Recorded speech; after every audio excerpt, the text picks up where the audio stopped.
Students good morning. आज हमारा 6th chapter start होगा।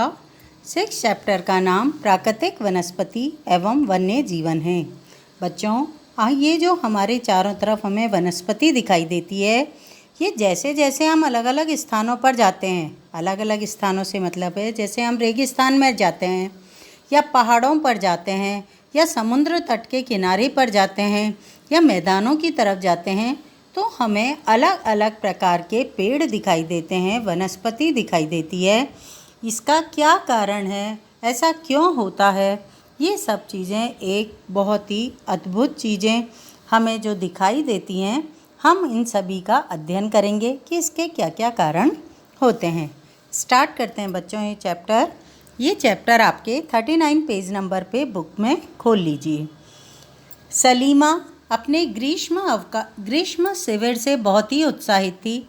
अपने सहपाठियों के साथ, फ्रेंड्स के साथ वह अपने हिमाचल प्रदेश में मनाली को देखने के लिए गई थी। उसे सब स्मरण था कि बस जैसे जैसे चढ़ाई पर जा रही थी तो स्थलाकृति मतलब जो स्थल का जो आकार था, और प्राकृतिक वनस्पति जो वहाँ पर पाई जाने वाले पेड़ पौधे थे के बदलते रूपों को देखकर कितनी हैरान हो रही थी। गिरिपाद में स्थित साल और सागवान के घने वन धीरे धीरे अदृश्य हो गए थे और पर्वत की ढलानों पर पतली नुकीली पत्तियां और शंक्वाकार वितान लंबे वृक्ष दिखने लगे थे। उसे पता चला कि वे शंकुधारी वृक्ष थे। लंबे वृक्षों पर खिले लाल लाल फूलों पर उसका ध्यान गया। वे रोडोडेंड्रॉन के फूल थे। मनाली से आगे रोहतांग दर्रा पड़ता है बच्चों। इस रोहतांग दर्रे तक के रास्ते में उसने देखा कि भूमि छोटी छोटी घास और कुछ स्थानों पर बर्फ से ढकी हुई थी। ये जो है ना, सलीमा नाम की बच्ची, ये ग्रीष्म शिविर के अंदर मनाली गई थी बच्चों। हिमाचल प्रदेश में पाया जाता है क्षेत्र। हिमालय के पहाड़ियों में बसा हुआ एक हमारा राज्य है हिमाचल प्रदेश। और ये यहाँ पर जैसे जैसे हम पहाड़ों पर चढ़ते हैं, पहाड़ों पर जो रास्ते बने हुए हैं बच्चों, वो हमारे सांप के आकार जैसे सांप का आकार होता है ना, पतली पतली पगडंडियाँ, और वो चलता रहता है, ऐसी पगडंडियाँ ही हमारे रास्तों में आती हैं। और फिर जो पहाड़ों की वनस्पति थी, वो तो मैदान से पहाड़ों पर चढ़ती जा रही थी और ऊंचाई पर, तो उसे वहाँ की स्थलाकृति और वनस्पति में बहुत ही चेंजेस नज़र आ रहे थे। और ये सारे चेंजेस जो उसने देखे थे, महसूस किए थे, वो सारी बातें वो अपने अनुभव अपने पापा से शेयर कर रही थी। सलीमा के अवलोकन से हम अनुमान लगा सकते हैं कि स्थल की ऊंचाई और वनस्पति की विशेषताएं एक दूसरे से संबंधित होती है। स्थल की ऊंचाई, जैसे जैसे हम स्थल से ऊंचाई की ओर बढ़ते हैं, और वनस्पति की विशेषताएं एक दूसरे से संबंधित होती हैं। ऊंचाई में परिवर्तन के साथ साथ जलवायु परिवर्तित हो जाती है और इसके कारण प्राकृतिक वनस्पति में भी बदलाव आ जाता है। वनस्पति की वृद्धि तापमान और नमी पर निर्भर करती है। इसके अलावा ये ढाल और मिट्टी की परत की मोटाई जैसे कारकों पर भी निर्भर करती है। तो प्राकृतिक वनस्पति में जो बदलाव पाया जाता है उसको, या इस बदलाव के कौन कौन से कारक हैं? सबसे पहला तो है स्थल से ऊंचाई। दूसरे नंबर पर हम कह सकते हैं आपके तापमान। तीसरे नंबर पर कह सकते हैं नमी या आर्द्रता। चौथे नंबर पर कह सकते हैं मिट्टी की परत की मोटाई या ढाल का आकार। इसके बाद हम आगे बढ़ते हैं। इन घटकों में अंतर के कारण किसी भी स्थान की प्राकृतिक वनस्पति की सघनता बोलते हैं बहुत अधिक घना हुआ क्षेत्र, जहाँ पर प्राकृतिक वनस्पति बहुत अधिक पाई जाती है, एवं प्रकार में भी परिवर्तन होता जाता है। आमतौर पर प्राकृतिक वनस्पति को निम्न 3 मुख्य श्रेणियों में बांटा जाता है। पहले नंबर पर वन कहलाते हैं। वन जो वृक्षों के लिए उपयुक्त तापमान और परिपूर्ण वर्षा वाले क्षेत्रों में उगते हैं। इन कारकों के आधार पर सघन एवं खुले वन विकसित होते हैं। बच्चों, यहाँ पर हमारे 2 बॉक्स भी बने हुए हैं, उन्हें पढ़ते हुए चलते हैं। आओ कुछ करके सीखें। क्या अब आप बता सकते हैं चढ़ाई के साथ सलीमा ने प्राकृतिक वनस्पतियों में क्या परिवर्तन देखा? हिमालय में गिरिपाद से लेकर ऊंचाई तक सलीमा ने किस प्रकार की वनस्पति को देखा था? बच्चों, जब वो गिरिपाद से आगे बढ़ रहे, पहले की जो वनस्पति उसने देखी, गिरिपाद से ऊपर चढ़ती गई तो उसने देखा जो वृक्ष की पत्तियों के आकार थे, जो वृक्ष बहुत अधिक घने थे, उन वृक्षों के लंबाई में अंतर आने लग गया, उनकी पत्तियों में अंतर आने लग गया। उनकी पत्तियां अब घनी नहीं थी बल्कि वो त्रिकोणाकार होती गई थी, शंकुधारी होती जा रही थी। और वो जो वनस्पति, जितनी ज़्यादा पेड़ उसने वहाँ दिखाई दिए थे नीचे गिरिपाद में, उससे और अधिक ऊंचाई पर चढ़ने पर उसे बहुत कम पेड़ों की संख्या दिखाई दे रही थी। आओ कुछ करके सीखें। एक बॉक्स और दे रखा है।